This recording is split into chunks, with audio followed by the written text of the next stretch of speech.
But I want to share a little bit about media, past, present, and the future, and how I see it.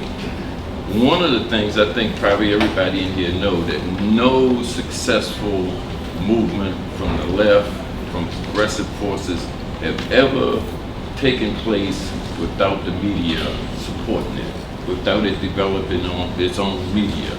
And when you look at history, you look at the changes and whatnot, you see people on the ground, you see organizing, but you also see the media. Back when the Black Panther Party was organizing and the rest of the left movement and the radical movement was organizing, we developed all sorts of printed media. And that printed media became something that was very threatening to the power elite, to the government. And that was part of the attack to destroy the movement, was around that printed media. While I was in jail, after I got locked up, and while I was in jail, we organized a prisoner labor union, we organized independent political parties in the prison system to demand our rights, to do some other things, and to stop the brutality that was going on in the prison system. And so we had like hundreds and hundreds of people involved, inside and outside. But we couldn't stop the things that were going on until we decided that we would organize a guerrilla radio station in the prison system. So at night, 2 or 3 times a week, we would broadcast in the prison system out to the immediate area, which is like maybe a mile around, what was going on to the prisoners, what the prisoners had to say. It was that guerrilla revolutionary radio station that caused them to start changing. First they look for it, and then, and we would have to constantly move it. And then they started straightening up some of the stuff that they had been doing to us. Afterwards,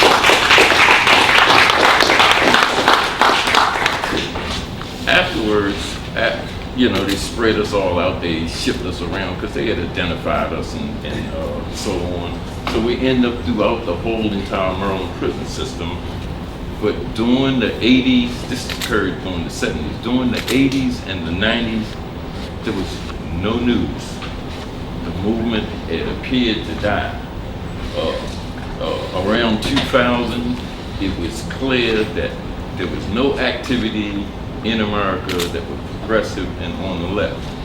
But that's what the major multinational corporate-owned news medias was presenting. That's what we were receiving inside the prison system. And at some point, we decided to look outside of America at the news networks.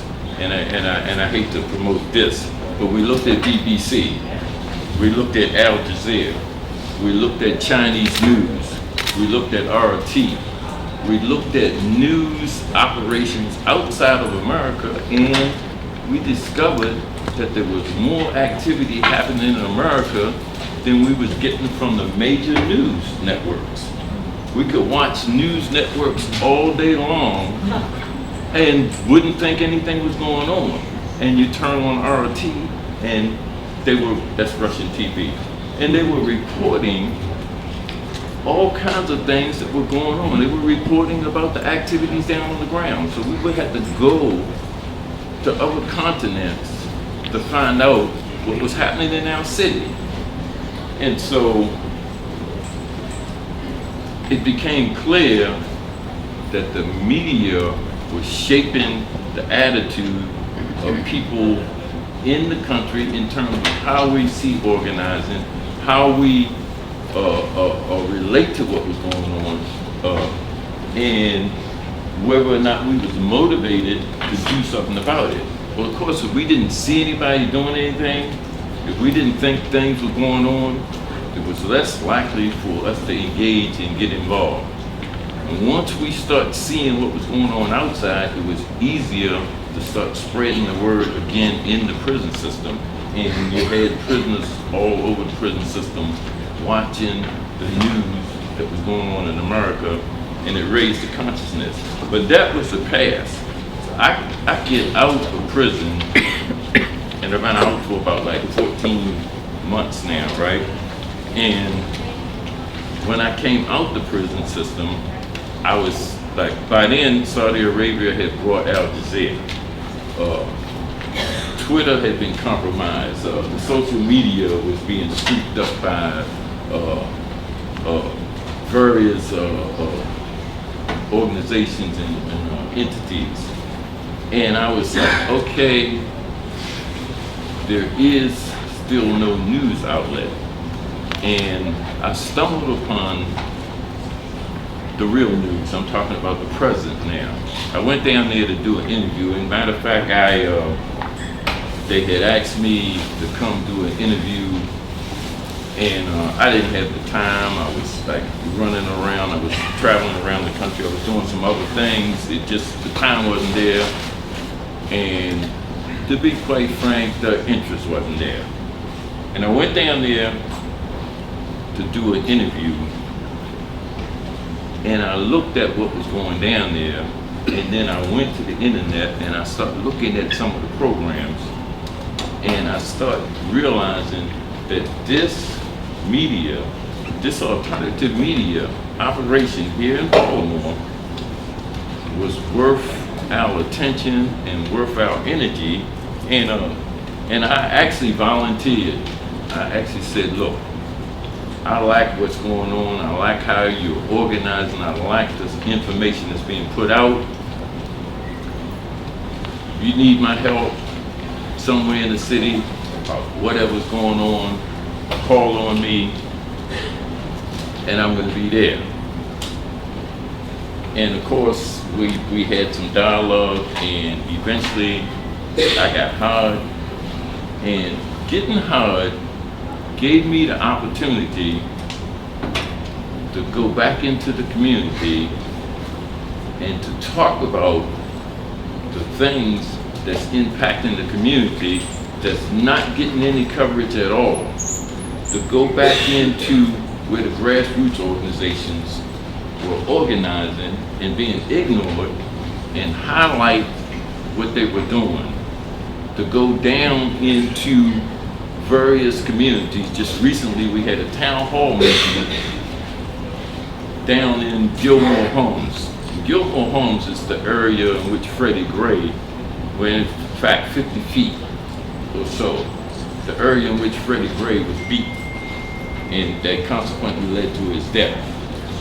Down there talking to people, down there listening to the people, and we had been down there for a year. No, we had been down there for 3 years, my mistake.